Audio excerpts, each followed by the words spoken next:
aflição. Olhai por vós mesmos.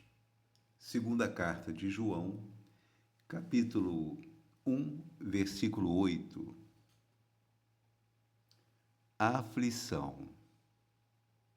Cada criatura retorna à terra com a aflição que lhe diz respeito às lides regeneradoras.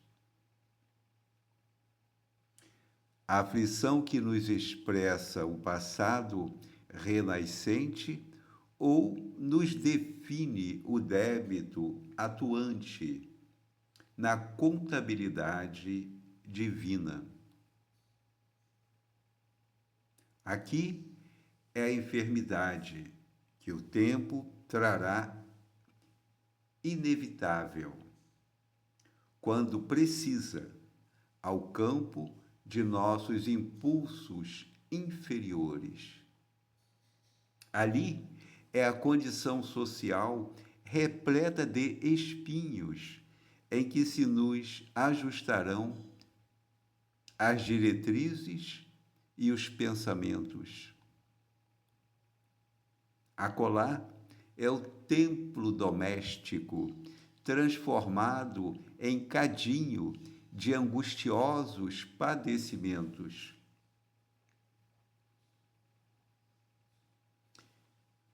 Caldeando-nos emoções e ideias, para que a simplicidade nos retome a existência.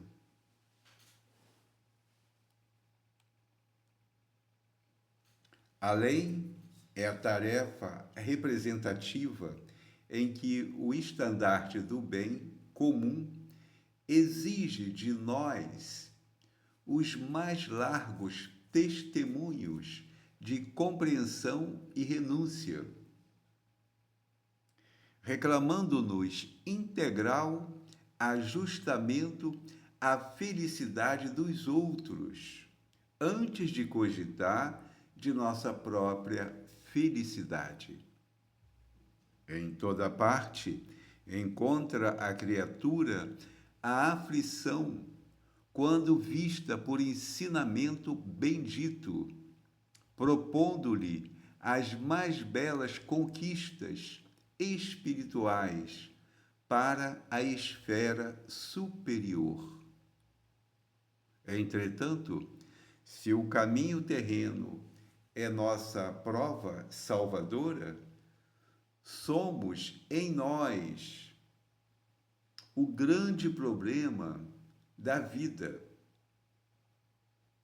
De vez que estamos sempre interessados na deserção do trabalho difícil que nos conferirá o tesouro da experiência.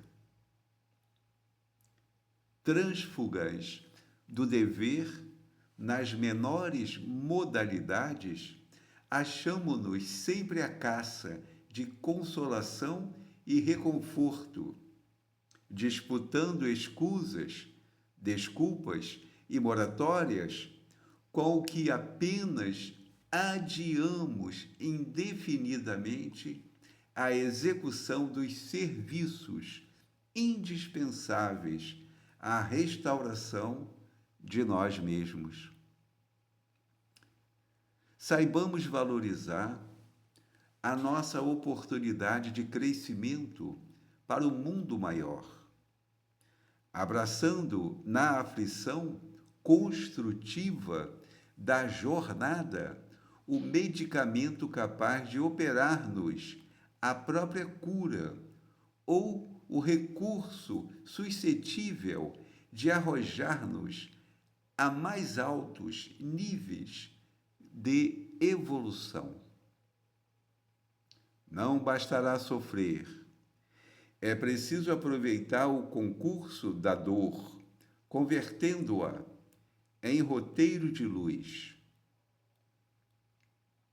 Colocados desse modo, entre as provações que nos assinalam a senda de cada dia, usemos constantemente a chave do sacrifício próprio em favor da paz e da alegria dos que nos cercam, porque somente diminuindo as provações alheias é que conseguiremos converter as nossas em talentos de amor para as bem-aventuranças imperecíveis.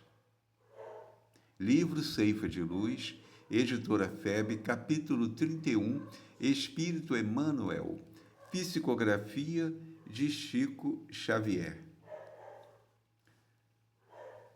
Sabemos hoje da importância da reencarnação, das provações que nos são oferecidas, do quanto poderemos avançar se aproveitarmos as experiências, inclusive da própria aflição, da própria dor. Mas observemos, sofrer por sofrer, todo mundo sofre. A questão é saber sofrer, aproveitando o sofrimento como elemento educativo, instrutivo, para a formação da paciência, para que compreendamos a importância daquela experiência, daquela aflição, para o dia seguinte, no amadurecimento do senso moral, onde nós poderemos, com certeza absoluta, enfrentar novas situações, mas agora de uma maneira menos sofrida. Por quê? Por conta da experiência anterior bem aproveitada. Mas se na aflição nos revoltamos, nos queixamos e rejeitamos, tentando fugir de qualquer maneira, sem resolver as situações que são necessárias de serem equacionadas, evidentemente que teremos que repetir. E repetir, e ficamos naquelas aflições repetidas que não chegamos a lugar nenhum, porque não houve aproveitamento. Não havendo o aproveitamento da dor, a dor se repete com acréscimo da dor anterior, da aflição que já passamos. Melhor a humildade de coração, melhor aquela situação que suporta, que enfrenta, que busca a solução e que não tenta fugir da provação, que não tenta sair da aflição, mas, pelo contrário, que busca resolver, criando circunstâncias de trabalho, de solução mesmo, mas sem tentar deserdar. Não podemos desejar fugir. Suicídio, não. Há quem pense em fugir da provação exatamente porque às vezes fica difícil, fica dolorosa, a aflição fica sufocante. Mas observemos, suicídio não resolve. Por quê? Porque não há morte. Nós somos espíritos. O que morre é só o corpo de carne. E nós ficaremos ligados aos despojos do corpo. Então, não vale a pena. Suicídio, não. É sempre bom, muito bom, viver cada dia confiante, valorizando cada instante, sentindo o prazer das emoções, amando a vida, a alegria. Ainda que haja fantasia, viver é a melhor das opções.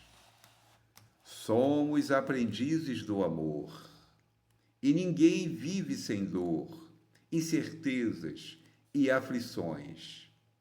Não vale desejar morrer antes da hora combinada, nem por dor, nem por nada, nem por 1000 frustrações.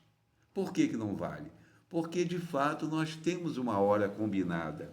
Essa hora foi combinada antes da reencarnação, nas colônias espirituais, onde nos preparamos para a atual reencarnação. Tudo foi combinado, tudo foi planejado e nós concordamos com essa ou aquela aflição que seriam aquelas aqueles ensinamentos principais que iriam mexer profundamente conosco, mas justamente para criarmos uma alavanca que vai nos jogar para mais adiante, para mais alto, numa condição de maior segurança, maior sustentação, justamente em havendo aproveitamento da própria dor, da própria aflição. Então, é bom que a gente entenda isso. Suicídio não. Querer fugir da aflição não resolve. Nós precisamos enfrentar. E justamente a aflição surge para que nós criemos e busquemos as soluções para resolver aquele problema, para resolver aquela aflição. Ora, se nós tentamos fugir, é uma demonstração de fraqueza, é uma demonstração também do rompimento daquilo que concordamos, que acordamos, que tratamos, que combinamos antes da própria reencarnação. Então, suicídio, não. É sempre bom, muito bom, viver cada dia, confiante, valorizando cada instante, sentindo o prazer das emoções, amando a vida, a alegria. Ainda que haja fantasia, viver é a melhor das opções. Somos aprendizes do amor. E ninguém vive sem dor, incertezas e aflições. Não vale desejar morrer antes da hora combinada, nem por dor, nem por nada, nem por mil frustrações. É preciso que lutemos para a valorização da vida. Temos que valorizar a vida, temos que amar a nós mesmos, temos que aprender a amar também o próximo e buscar a solução no mundo espiritual. Às vezes a pessoa não tem religião nenhuma, não vai a centro espírita, não vai à igreja, não vai a lugar nenhum, mas ela pode mentalizar uma ajuda espiritual e pedir, conversar com Jesus. Não é fazer oração, é conversar. Conversar pedindo ajuda para aquela situação. Jesus é espírito, nós somos espíritos. Os espíritos se comunicam pelo pensamento, e pelo pensamento nós poderemos pedir ajuda, poderemos pedir socorro, e ninguém nem precisa ouvir, porque nós estaremos pedindo pelo pensamento a ajuda, o socorro. E não duvidemos, a ajuda virá, o socorro chegará, e justamente para que vençamos toda a movimentação daquela aflição que nos constrange naquele momento.